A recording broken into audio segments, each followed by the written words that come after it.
Welcome to Money Convos, where we discuss personal finance and investment tips. We're committed to helping people create wealth and achieve financial freedom. Follow us on Twitter, Instagram, Clubhouse, and Facebook, and subscribe to our YouTube and podcast. All right then, let's head into today's conversation.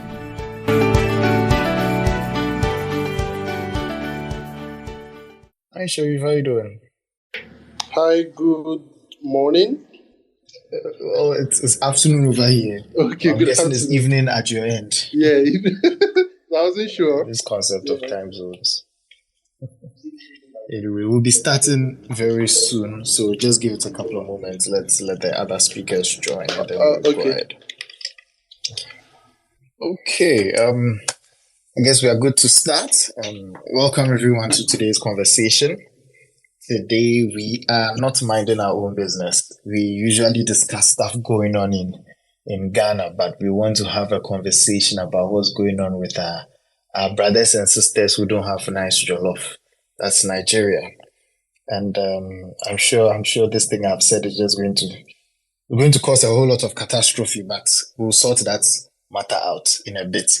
I have here some friends and people I've connected with from Nigeria to come share their perspectives on what's going on in Nigeria. So I would like them to introduce themselves. I have, let's see, Anthony, I have sent you a request, so please just check your notifications or request for the mic so that you can come up to join us here. I see a name that looks, yes. Mike. Yeah, Michael too. I'm sending you an invite to speak. Please do join us up here. Again, I would mention that this is a recorded session. In fact, before I do the introduction, since we are all new, let me just do an introduction on Money Convos. So at Money Convos, we are a group of finance professionals and enthusiasts who like to teach financial literacy. We believe that financial literacy is a way for people to achieve financial independence. So that's what we do. We try to have these candid conversations with people so that they can improve their knowledge about money. It's just a travesty that all throughout our education, we are not formally taught about money, and we start working and we have money, or even before we start working, we have money, and it feels like everybody knows about money. Yet many people make bad decisions related to money. So we want to be able to educate people, make it normal to have conversations about money. In addition, so we have our conversations here weekly on Twitter Spaces. It used to be on Clubhouse, and we have a podcast. So you can search for Money Convos anywhere you listen to podcasts. You can search on YouTube, and you can get access to our older conversations. I think, Adam, have I covered all there is to do about Money Convos? Perhaps I'll talk about investment friend in a bit. By Adam. Oh, hello, Elikem. I think you have every ground covered. Yeah, thanks. Okay, great. Okay, so today's conversation is about Nigeria. First, let me invite Sharif. Please do introduce yourself to us and tell us a bit about yourself. Hi, everyone. Okay, so hi. Let me invite Sharif. Please do introduce yourself to us. So my name is Sharif Jinadu. Sharif, can I pause you for a second? I think there's some feedback. If you have it playing on another device nearby, maybe you want to mute that, or you want to turn down the volume on that. My name is Sharif. Okay, so is it better now? I think it is better now. Okay, so I also have here with me Michael. He tried to join as a speaker, but he wasn't able to on his own device. Oh, okay, great. Okay, cool. So my name is Sharif Jinadu. I'm a finance enthusiast, been in the fintech and energy space for a bit now. So I'm also a concerned Nigerian. So I think I can say a little about this, and Michael will introduce himself now. Great. Hello, good evening, everybody. Maybe I'll start. The jollof conversation that was made earlier. Well, no. So I mean, so that we'll not sweep it under the rug from the introduction, so that we are all abreast of the situation. As much as we are talking about finance, we're also talking about the jollof conversation. So my name is Michael. Actually, I run a startup called Touch and Pay. Okay. Wait. Hello, Michael. Have I lost you? Adam, just a quick mic check. Can you hear me? Yes, Elikem, I can hear you. Okay. I think we may have lost Sharif. Sharif, if you are speaking, we can't hear you. Oh, sorry. Okay. Sorry. I think the last thing Michael said was he runs a startup. Okay. My name is Michael again. I apologize. We run a startup called Touch This and is Pay. what happens when your jollof is not nice. That table you are shaking. Hey, Elikem, you're just throwing shade around the Yeah, brother. I run a startup with my co-founder called Touch and Pay Technologies. We focus on processing and digitizing microtransactions, and these are primarily based cash-based transactions or manual transactions. I mean, transactions that be maybe paper tickets or completely cash-based, trying to bring them into the financial ecosystem or digital ecosystem. And this whole cash crunch, CBN enforcing digitization in Nigeria has really made it very, very interesting for us as a startup across board, from transportation vertical to merchant payment. I mean, when we begin to discuss about it, we'll be able to shed more light accordingly.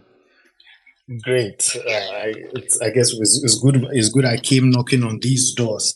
We are right at where it touches you, and you'll be able to share a lot of insights. Let me mention something Sharif hasn't mentioned.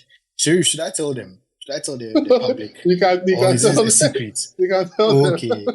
Yeah, Sharif will be joining me in Cornell this later this year. So that's how I got to know him through the admissions process. So we are in good company. Yeah. Okay. I mean, you need to bring Let's- that jollof to your position so you can, you taste it, at least on the neutral ground, so nobody will influence you. So, I mean, it's a good news. I'm excited about that. Okay, I'm looking forward to doing this taste test. Okay, so let me move on to Anthony. Anthony, welcome upstage. Thank you for accepting our invitation. Can you tell us a bit about yourself? Okay. Good evening, everyone. Can you hear me properly? A little faintly. If you could increase your volume, that would help. Okay. How is it now? Is it better? Slightly, but we can manage. Yeah. Okay. My name is Anthony Aigboka. I'm a Nigerian. I work in a tier 1 bank in Nigeria. Just to give a hint, it's the largest bank in Nigeria. So I won't call names. I think you should just have a quick guess what kind of bank that is. In that tier 1 bank, I work in the treasury department. Specifically, I do asset liability management, liquidity management, as well as analytics on these subjects. So, yeah, I'm also very enthusiastic about finance, despite the fact I didn't study finance in school. I'm also very passionate about education, and I'm also studying to pass my CFA exam. So, yeah, basically that's a bit about me. Thank you. That's great. That's great. Thank you for joining us. Finance enthusiast. That's Adam can relate to that. And then let me bring you back up as soon as I lost you. Okay. So my people, let's get into this conversation. What's going on? What's this new policy that's causing all this brouhaha? Let's start with Sharif. Hi, Sharif. Can you hear me? If you are speaking, you are muted. Oh, so can you come again, please? Yeah. So what's this policy that's causing a brouhaha in Nigeria? Okay, so I think the policy, if I can address it the way I understand it, is basically to mop up cash in the economy. So I think before the policy was announced, the CBN, that's the central bank here in Nigeria, came out with a report that says that about 80% of the cash in the economy was outside of the banking system, and it needed to address that. So in a bid to address that, they redesigned the higher denomination notes and set a very steep deadline so that people can bring in cash back into the banking system. I think first off, when that policy was announced, I think it was a welcomed idea because of the amount of cash that actually was brought into the system. I mean, we saw banknotes that had 2007 dated on them being deposited as brand new notes back at the bank. So at that point, I think it was a welcomed idea. But what the CBN did not envisage, or maybe it was an intentional effort, was the pushback, which is on the opposite side of it. Now that you have everybody's money in the bank, are the banks strong enough, or is the infrastructure and banking architecture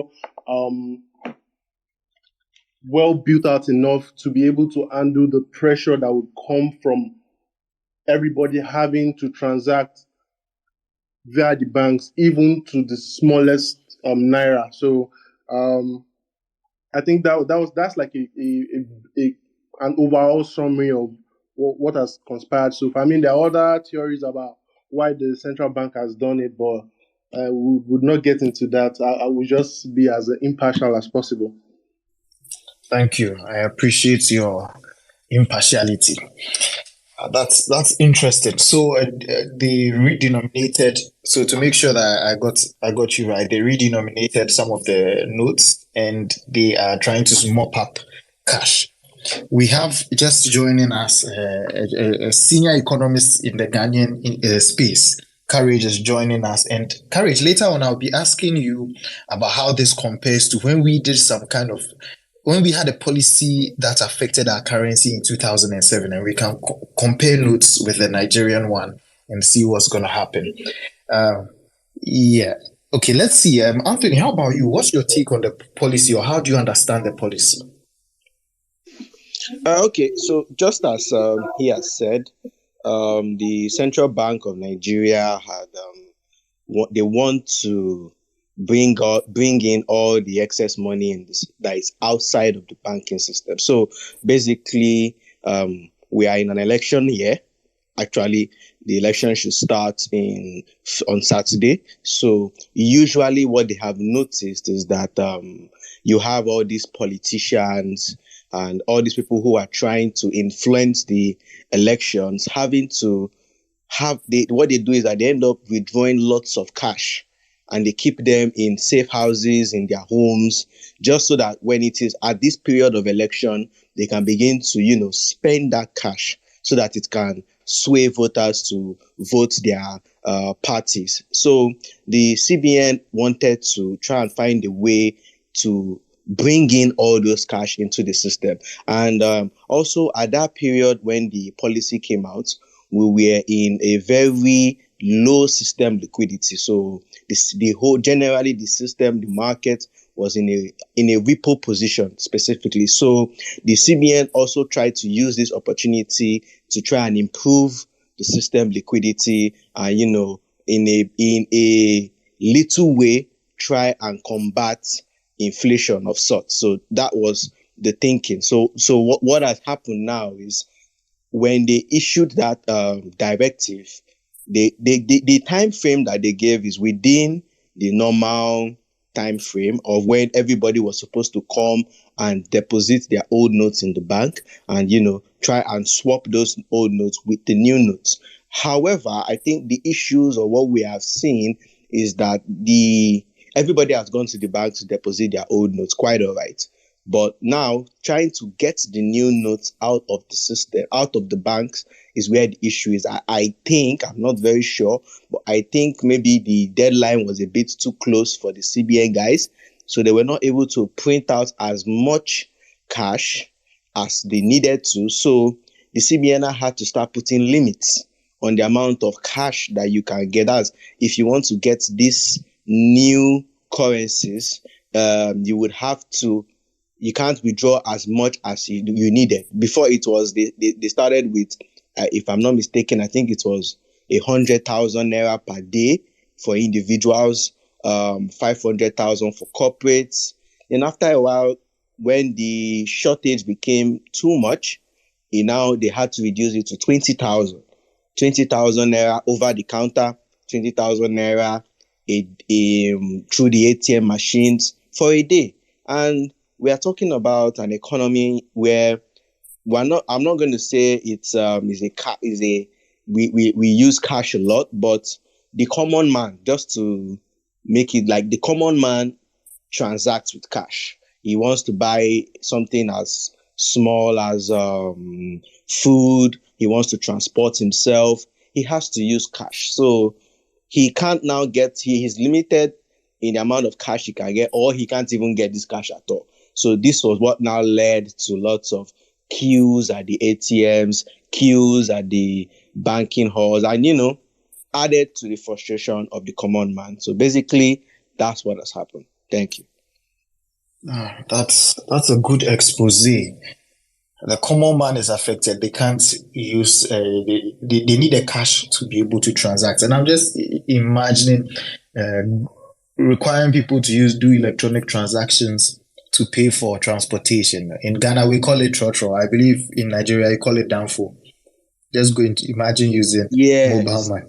Just imagine that, like trying to pay the danfo with a transfer. It's not going to work. The danfo man needs his cash to, settle the area people, to pay for his levies and his taxes, and also to illegally bribe the officials of the law. So it's part of what is causing a lot of frustration to the common man, because they are like, okay, you CBN, you brought up this policy to target the rich guys, which are the politicians, right? But we are the ones that are suffering. So that's where a lot of frustration and a lot of anger is coming from, basically.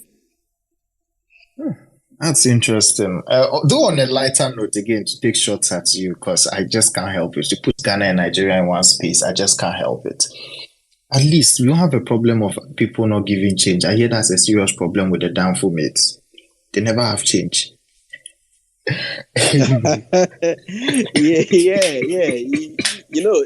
That's like it's basically like a general problem. But when you want to enter a danfo bus, deep in your heart of hearts that they don't have change, but it's what you have. You have that 1,000 naira. You enter it like that, and you're not really. That don't worry. When we get to our destination, we'll sort ourselves, basically, and that's basically what is happening. But now that there's now a restriction, you don't even have the cash to even enter the bus. So you're angry. The weather is hot.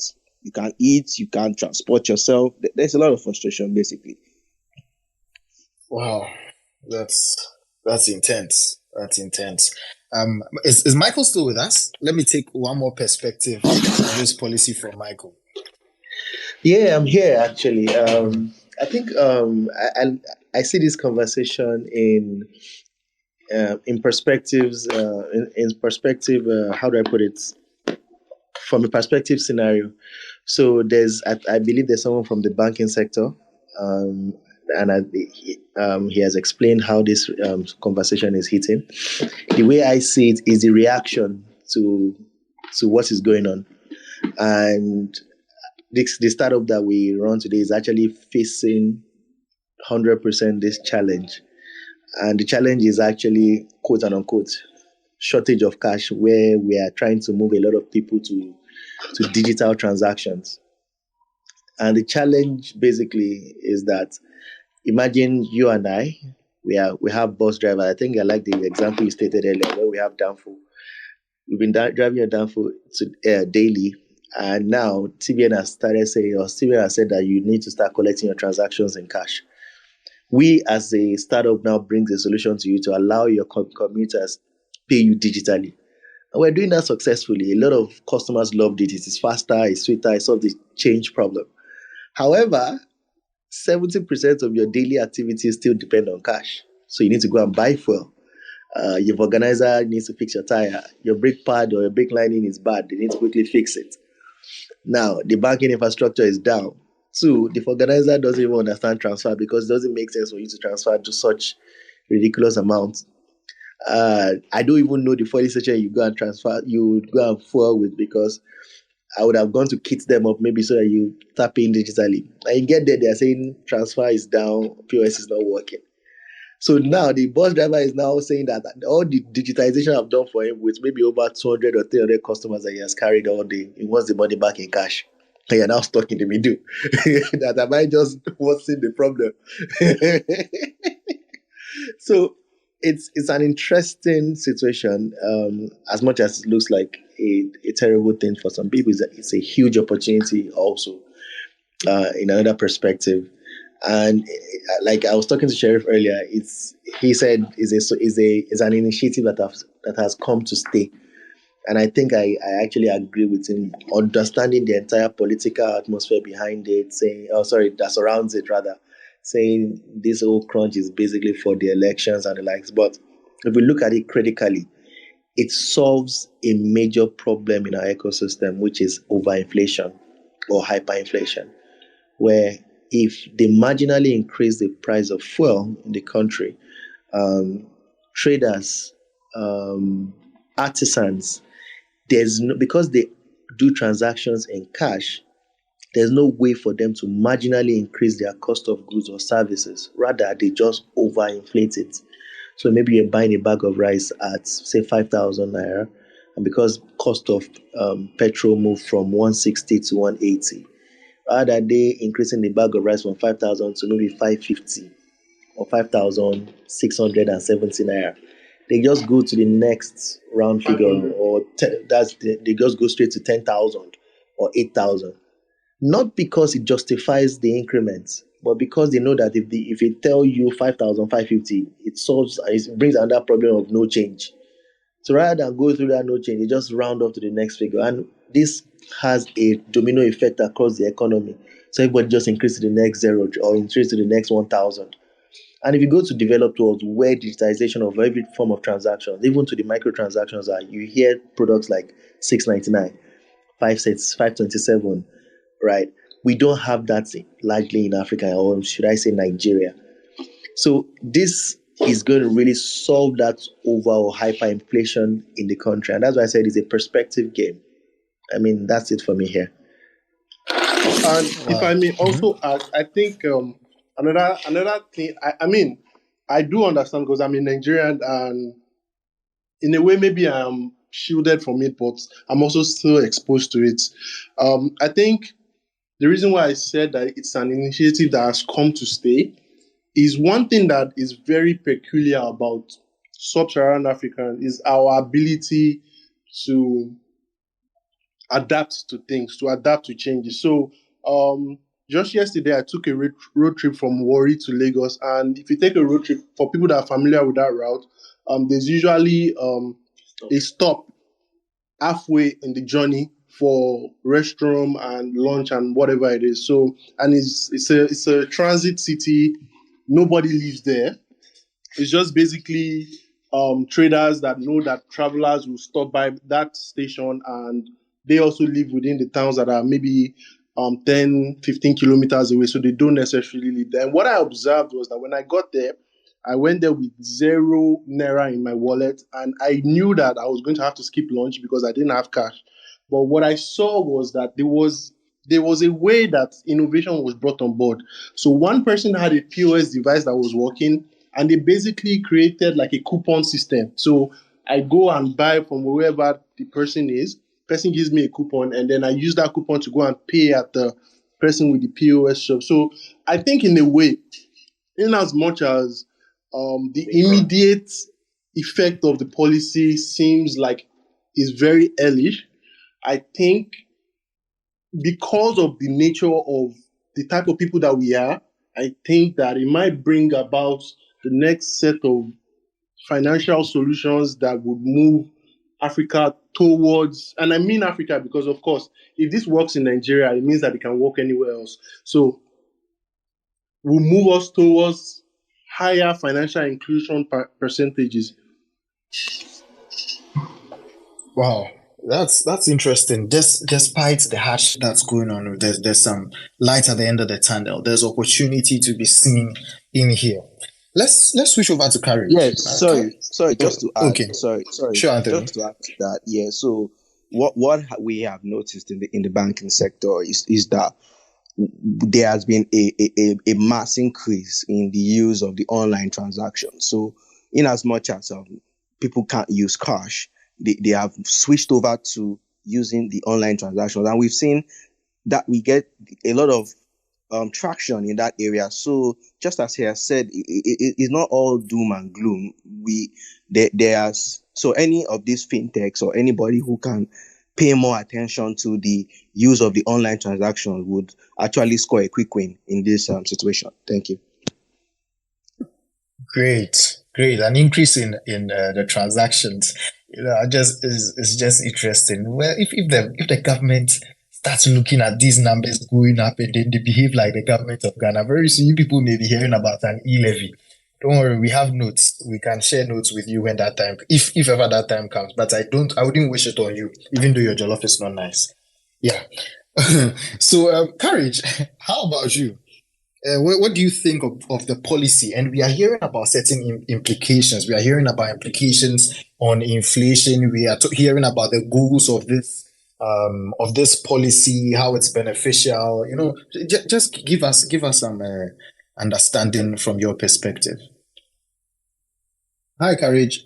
If you are speaking, you are muted. Anikem, Hi, Courage. were you talking to me? Yes. So If you can take your question again, I was distracted a bit. Sure.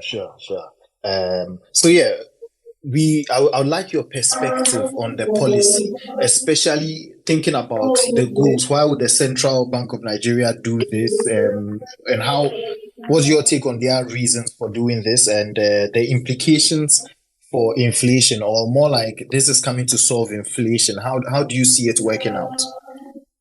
Well, yes. Good evening to everyone on the panel and the listeners as well. I think I agree in large part to the last but one speaker who tried to allude to the inflation problem, and that is what it's targeting. I think the Central Bank of Nigeria is doing a number of things here. I think the inflation history is documented. And beyond that, I think Nigeria is also a place well known for, if you like, illicit financial flows and money laundering and stuff like that.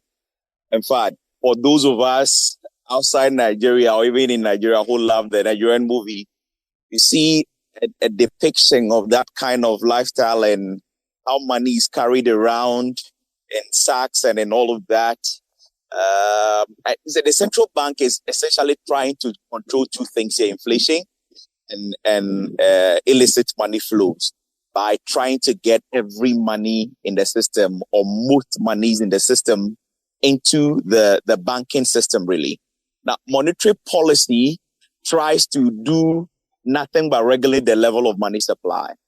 And for the common to Nigeria Central Bank is an inflation targeting central bank, and they use the central bank rate or the policy rate as their main policy tool.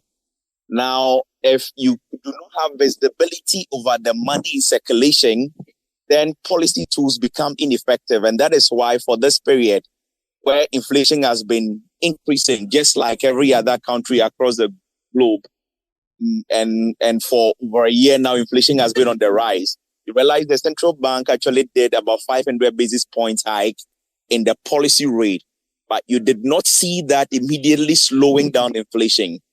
And the reason could be that they do not have visibility over money in circulation. But even if they know, they do not have control over a chunk of it. At a point, I think October last year, we had currency outside the banking system that is in the hands of people and not in the banking system, about 3.2 trillion naira, really. And so the idea is, if we could implement this, and I think the redesign of the notes was really just a decoy to get to do what they want to do By redesigning the notes, they mandated people to deposit their monies in the banking system. And they have just 3 coins. I think the 50 kobo, then the 1 naira, then 2 naira coin, and about 8 bank notes. But they are targeting now the 200, 500, and 1,000 naira notes, really. By redesigning, by application, they are asking people to send their old notes into the system. By sending that old note into the system, they have reduced at the counters how much money you could take. They have reduced at the POS and the ATM how much money you could take, even for corporations, and deliberately pushing people to use their online or digital systems. And remember, Nigeria rolled out even the digital currency sometime last year, really, or I think even earlier, or as part of this whole digital agenda. So the idea is that people should feel the pinch or should be very uncomfortable with the shift, and that can force them to adopt the digital system.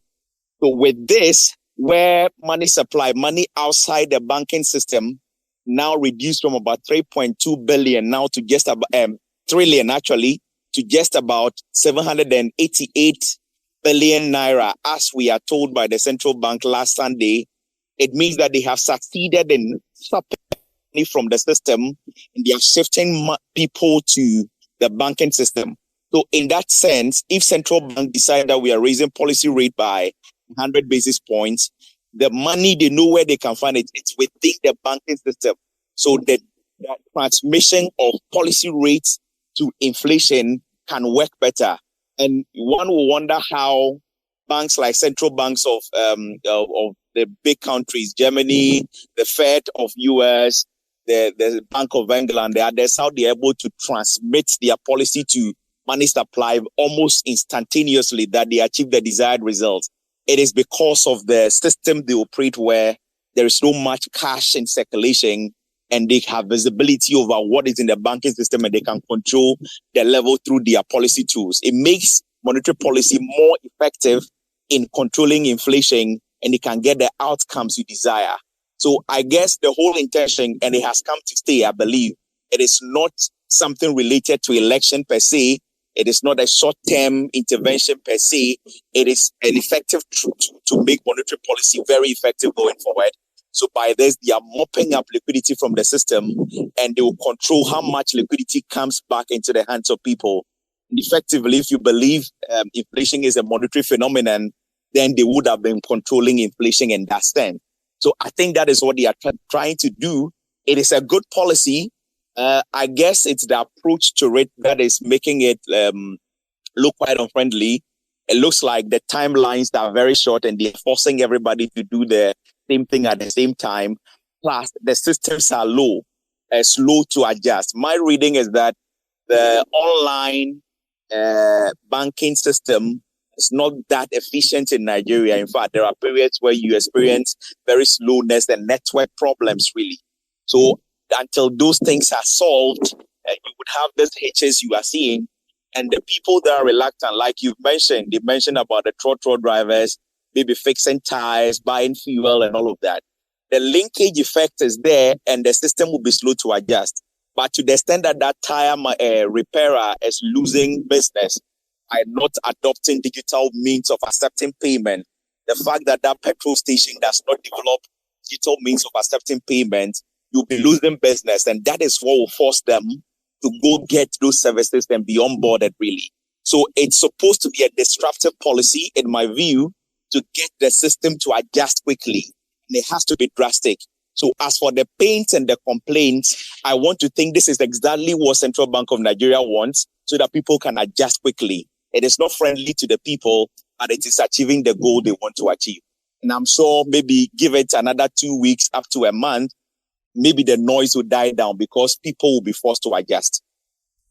That's interesting. Thank you, Courage, sharing those insights from an economic point of view. It just hits home when you talk about how the intention is good, but the intention is also that people would have to suffer so that they can adjust for everything to work out well. That's tough. Sitting on the outside, it's easy to just say, oh, okay, it's okay, I'll just go use transactions. But when we just go use the online transactions, but when you think about the challenges, I can imagine the common man is really struggling. Carrie, just one question before we move back to our brothers who don't have nice jollof. When you compare this major change in currency policy with what we did in 2007, where we did the redenomination, what do you think about the timelines and the execution? How come we didn't have so much rioting, or I don't know about? I'll check if it's really rioting, but how come we didn't have so much disruption, but there's so much going on there? Well, I think the policy objectives are very different, and that also plays a role. In the case of Ghana, the Bank of Ghana wasn't at the time trying to reduce money in circulation. In fact, money in the hands of people, not money supply in total, but money outside the banking system. That wasn't the objective. The objective at the time was that we have had our CD lose value so much that maybe a 5,000 CD note is worth close to nothing. And then you have the piece where you have to carry so many banknotes to just complete a small transaction, really. I mean, if you wanted 100,000 and you are giving 2,000 CD notes at the time, just imagine the amount of notes you will carry. So it was that bulkiness that they were trying to solve by redenominating the CD. So the focus is not to reduce money in circulation. I guess the policy started, if I remember right, somewhere in September 2007. It also was supposed collection of the details is very faint now, but it was also supposed to have a smaller time frame to exchange money, but subsequently it was extended for a few more, I think, months or weeks or so to get people to exchange. Even we were allowed, even for a period of 1 whole year, to spend the new note and the old note concurrently before the hard stop date of switching to the new note entirely. So I think the time adjustment and the time allotted for people to change meant that it was a bit more flexible. And then we had, if I remember right, the whole year so to spend the two currencies side by side until then you switch to the new one. In the case of Nigeria, they are not just redesigning, and it is not the redenomination, it's just redesign of the notes. I mean, the excuse could be that you want to make it more durable so you don't print a lot more. And if you saw the Nigerian notes, the lower denominations like the 20 naira and 50 naira, they are almost plastic. There are things you cannot tear, but the larger denominations were made of paper. And so I get the idea now. I don't know what the change is exactly, but it looks like beyond the redesign, it is also printing more durable currency that will reduce the number of times you have to replace one out notes, really. So it's embedded in there. But the main agenda here is to reduce money in circulation. And yes, the time frame is short, but the problem is, even at this point, I don't think it's about the time frame, because people were forced to rush and deposit their monies in the system. But there is a deliberate agenda to reduce the level of money supply in the system. So that is why money outside central bank fell from about 3.2 trillion naira in October last year to, as at close of January, 788 billion naira. So that deliberateness is there to reduce money supply. It is that reduction in money supply outside the banking system that is what is causing the agitation, not even the time frame to exchange the notes. Yes, people may have issue with the time frame, but I'm not sure that is the main problem. The main problem is about reducing money supply and forcing people to go to the digital channels. Okay, that's interesting. It's good we can compare. It's not a direct comparison, and it's now we know the differences and how they affected us differently. Okay, great. So let me come back to Sharif, Michael, and Anthony.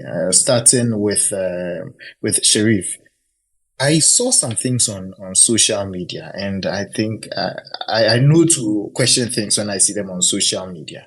But I saw videos of a lot of social unrest. How bad is the situation in Nigeria? We already knew that things were not as peaceful as Ghana on a normal day, but really, is it as bad as I'm seeing on social media? So it is because, so for example, I shuttle two cities, and in the two cities that I shuttle, banks have been burnt. So it is that bad. But Wow.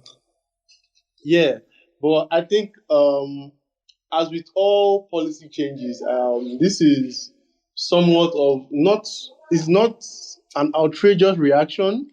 It's not normal, but it's not an outrageous reaction. This is unexpected. Yes, it's not on.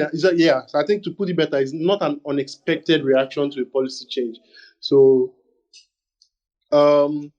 it's a shame that it got this bad, but I think in the coming weeks thereabouts, when things settle down a bit and banks are able to deal with the volume of digital transactions that are now coming in, things might slow down a bit more because, of course, Michael was just giving me a stat now that banking transactions have gone from like 40 million transactions a day to over 160 million transactions a day in just online transfer. So I think that's a lot of volume for any system to take on in a very short time. So as the banks start to get used to these increased numbers, I expect that these type of reactions will reduce and people will get more used to transacting digitally, and hopefully that brings more people into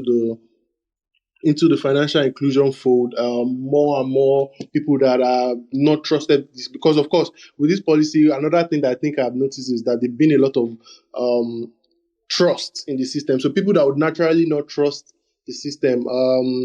For example, there are certain markets that that they sell high value products, that even if you opt to make a digital transaction and transfer to them, they would ask you that you should wait until they go to the bank and check their bank account before they can confirm your transaction. So the alert that they get on their phone is not enough. So, I mean, with this type of policy, I would expect that we'll gradually move away from that.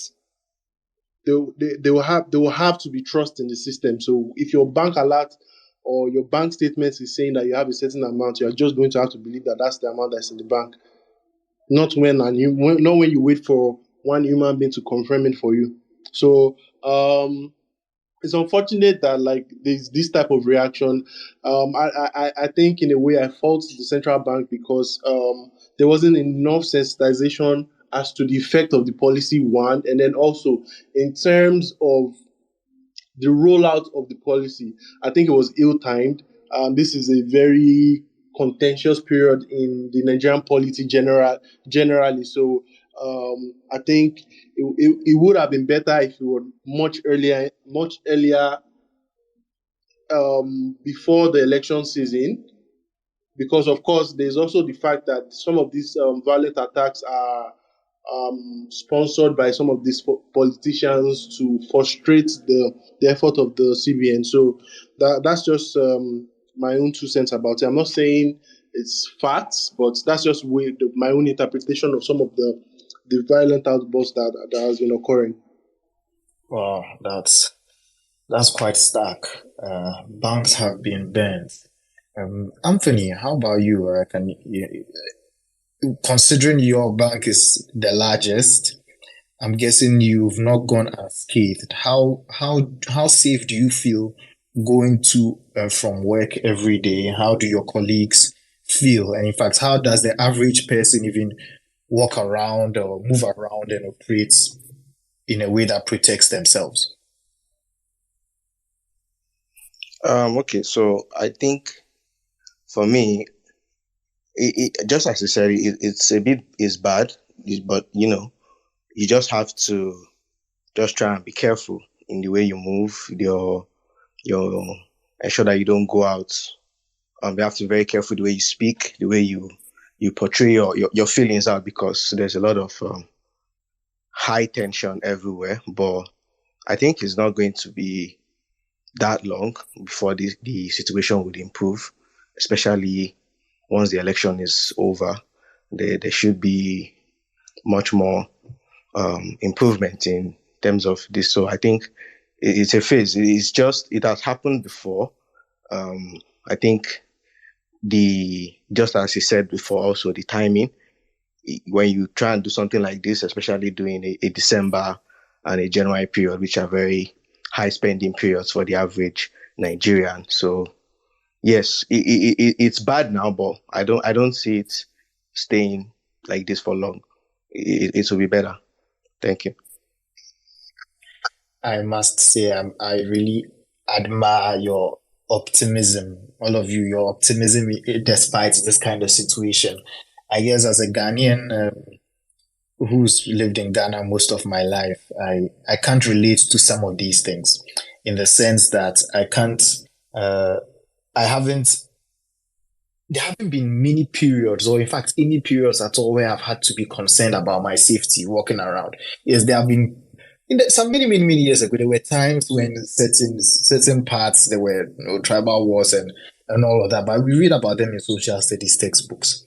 So it's not something that I've ever been concerned with. But I just hope that Ghanaians out there, we can see what's going on, say a prayer, and also advise ourselves. Sometimes when certain events are occurring, some people just speak of violence as if violence is nothing. But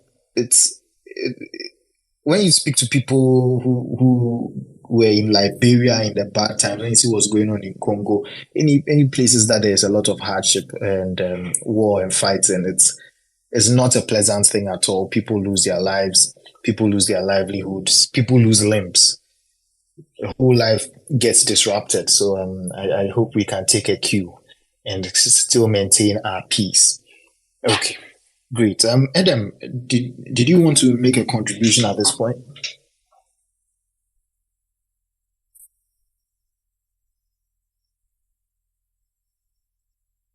Okay, I think I may have lost Adam, but yeah, there's before we'll start wrapping up soon.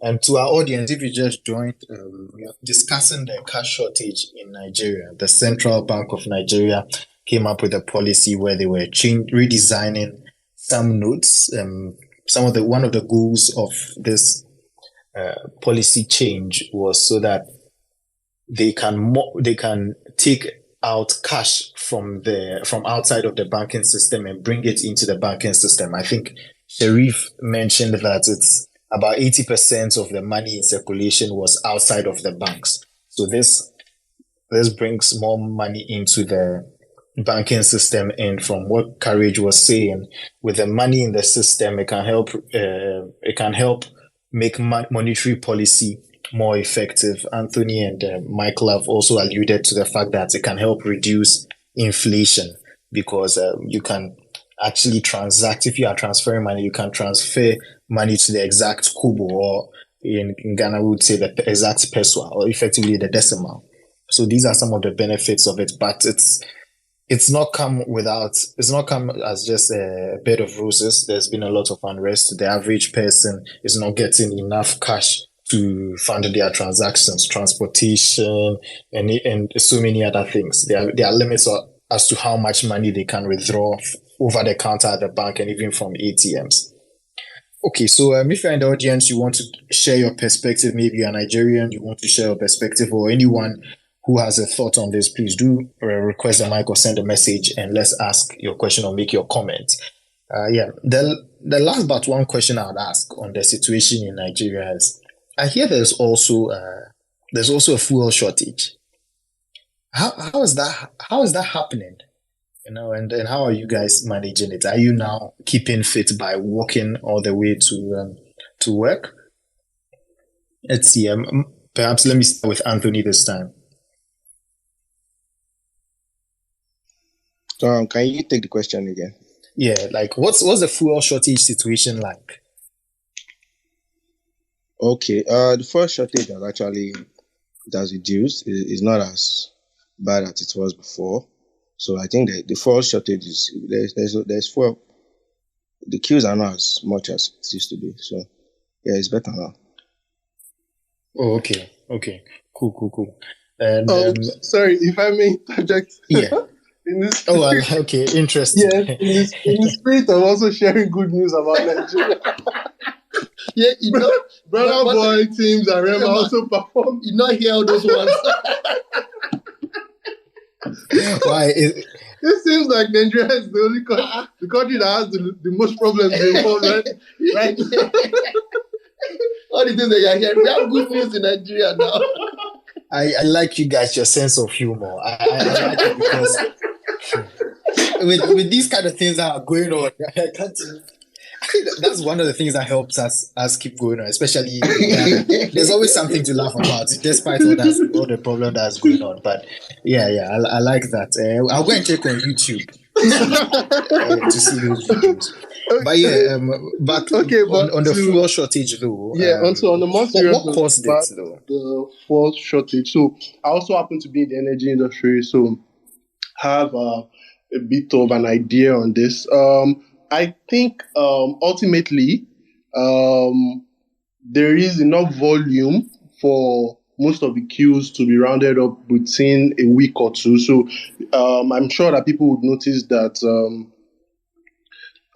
queues are now getting shorter, and that's because there's a concerted effort to bring in more volume into the country, and then also the customs are also trying to make sure that all of the scams that are happening around the border to export already subsidized petroleum products are reduced to almost nothing. So that's also something that is being watched out for.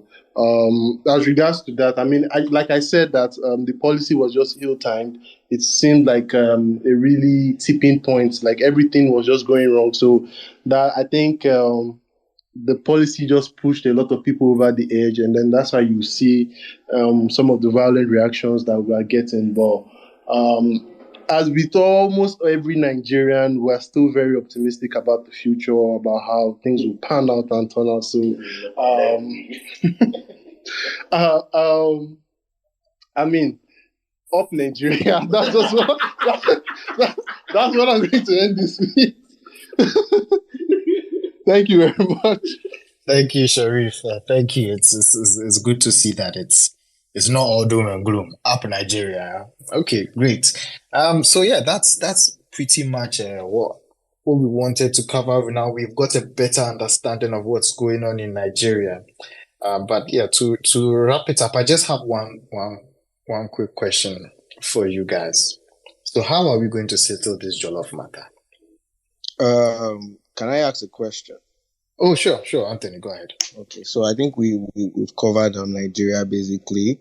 I just want to ask some questions concerning Ghana. Okay, sure. In fact, just pause a second. Let me put Courage on alert. Courage, are you there? Okay, all right. I'll take what I can, and then I hope Courage will back me up. So please go ahead. Yes. Okay, so I'm just wondering. Yes, I'm here. Welcome. Great. They have questions for us. Okay, so I'm Anthony, just please go ahead. Yeah. Okay, so the economic situation of Ghana currently in terms of the Euro bonds, I just wanted to ask what's the feedback for the investors. I know there's something going on already concerning the local bonds. I just want to know the Euro bonds. What was the? I don't say so much information because this is a public place, but you're Ghanaians and you know what's happening in the economy. So I'm just asking, basically, the Euro bond situation. Is there any hope? Can I? Yeah, sure. I'm also curious to hear about this one, the Euro bond. Yeah. Okay, yeah, sure. So, good evening, Sheriff. As we know, at some time last year, towards the end of the year, the government announced suspension on interest payment for its Eurobonds until further notice. And so I think on the 18th of January, an Eurobond maturity came up, a total coupon of about 40 plus million fell due, but they did not honor it. And of course, the 30-day grace period would have been there to regularize that. And so until then, you couldn't say there was a default. But 17th February passed, that was exactly 30 days. and the coupon obligation was still not honored. And so you realize that, I think, was it yesterday or early today, Fitch gave us restrictive default as a rating on our foreign currency debt. The previous week, it was on the local currency debt really because of the completion of the debt exchange program. So as it stands, government's Eurobonds until further notice, and the first coupon fell due and was not honored. Now that they are through with the domestic debt exchange program, the focus is on about the thing. Courage, can I pause you just a moment? It seems there's some breakage in your connection. Maybe you are on one of the government-run telecom companies. So they're trying to... The Paris Club have indicated that they are willing to support. I think most of our external debt, really, the bilateral debts, they hold most of it. And so today, the government team led by the finance minister jet off to China to start negotiations with China directly for considerations for some debt cancellation or that some debt restructuring of sort. And once they can find a deal with China, the bilateral creditor committee, it looks like every other member except China seem to be on board. And so once they can have a deal with China, that engagement with the creditor committee will be straightforward. And under the common framework, it is the agreement you have with the bilateral creditors that you extend to the commercial creditors as well. So I guess until a conclusion to this whole external debt restructuring conversation is reached, they would hold off interest payments on Eurobonds until further notice. And so I guess that is where we are. It has to be so because of precarious FS liquidity and reserve position as things stand. In fact, reserves are depleted to near zero. The last public pronouncement on that from the governor was that our net liquid reserve is covering just about 1.5 months of import cover. Now, that is dangerous. And now we are facing a race against time to get an IMF backstop and the balance of payment support that will come with it to try to arrest the cedi or support the cedi going forward. So I guess the suspension, it doesn't mean, I guess those interests will be paid as accrued interest and not forfeited, but the suspension is to allow government the time and the space to maneuver until a deal is reached with the IMF where they can try to be regularize some of these things again. So I want to think, and it wasn't stated publicly, but I do not think government is refusing paying coupon going forward. I think the suspension is to allow them time, and at some point they will make a public pronouncement that may include treating the coupons done before due as accrued interest at this point in time. And those are my thoughts on the Eurobond situation as things stand. Yes, thank you very much for that feedback. I really appreciate that. Yeah, so I think my own personal opinion, I think the IMF deal that is being discussed, if I think there was some positive feedback. I remember in November or December, so when there was some positive feedback on that IMF deal with the Ghanaian authorities. So yes. So thank you very much for that feedback. I just wanted to know. So I don't know. Can you just if you could have any update on that IMF deal? How and are there more talks ongoing? And maybe if they've concluded the yeah, okay, go ahead. Yeah, thank you. As for the IMF deal, we made a major breakthrough, and that was reaching the staff level agreement. I think on December 8th or so was when we reached staff level agreement. And now there are a number of preconditions we must satisfy to get a board level approval. And the program starts the moment the IMF board approves that program. So that is what is pending. The two things that stand out for me was that to make significant progress with debt restructuring, particularly domestic debt exchange, and then secure financing assurances with your development partners. So more or less, the domestic debt exchange chapter is closed because those bonds settled yesterday and they are supposed to begin trading on the secondary market from yesterday. In fact, as of yesterday, nothing traded, but I'm here to look at the trade statistics for today. But now the attention shifts to securing the financing assurances. In the case of the external creditors, and of course, you don't need financing assurances from the commercial lenders, the Eurobond holders and all of that, but the bilateral and multilateral institutions, you need that. That is where the conversation is shifted to now. If you engage China, if you engage Paris Club, if you engage the other multilateral creditors you have, and they can assure you that they would give you a debt cancellation or debt treatment of sort, or they stand ready to support your program financially, then you are getting closer to a board level approval. So that is where the conversation is now. I guess all the energies are being channeled into that aggressively from this time. The government's target is to get a board level approval by end of March. And so I guess they are working assiduously towards that. As to how that will progress, I believe depends largely on China. And that is why they are prioritizing the engagement with China, having direct conversations with them. So as things stand now, there is a major thing outstanding, that is securing financing assurances. There are a few other prior actions, but those are things they can deal with. But the main ones outstanding now is securing the financing assurances from these bilateral creditors that we will fund the program and will give you some debt treatment of sort. Then the details can be announced later, but that assurance is what they are chasing now. Okay. Thank you very much. That's very encouraging. just as she said, we are Africans, Nigerians, Ghanaians. We are always positive in what we do. So yes, we really appreciate that feedback. Sure. Thank you very much. Okay, great. Thank you both. Money Convos is just here, encouraging knowledge sharing, going both ways. Okay, all right. So to end this conversation on a very light note, I'm curious, Sharif, Michael, how are we going to settle this jollof matter? Don't worry, we'll have a cook-off in Ithaca, don't worry. Okay, all right. I'm waiting for you. I'll look and come with your best game. Don't come and tell me you had an off day. No problem. Bring some of that firewood. No problem. Okay. All right. Anyway, thank you all for making the time. I really appreciate you.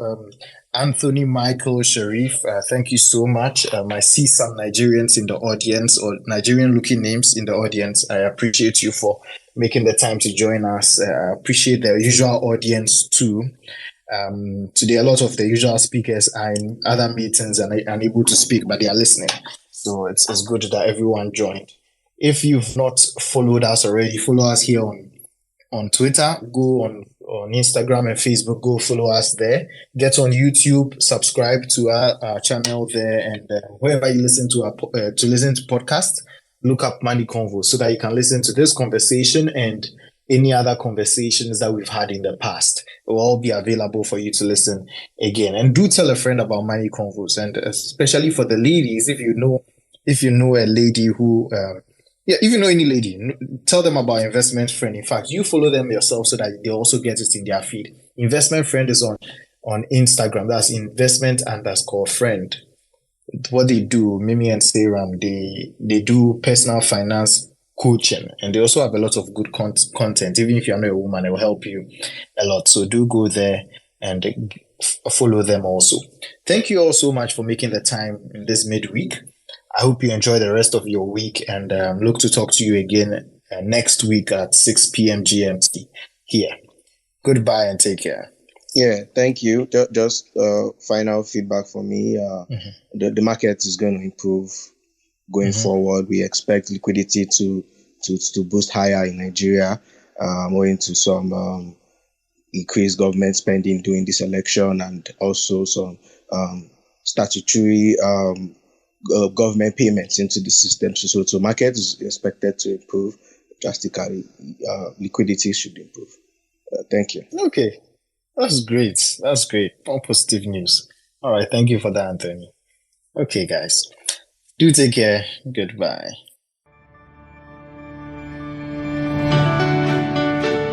Thank you for taking the time to listen to our thoughts. I hope you learned a thing or two and start practicing. Don't forget to follow us on Twitter, Instagram, Clubhouse, and Facebook. And subscribe to our YouTube and podcast. Do tell a friend about Money Convos so we all become wealthy together. Talk to you soon. Bye.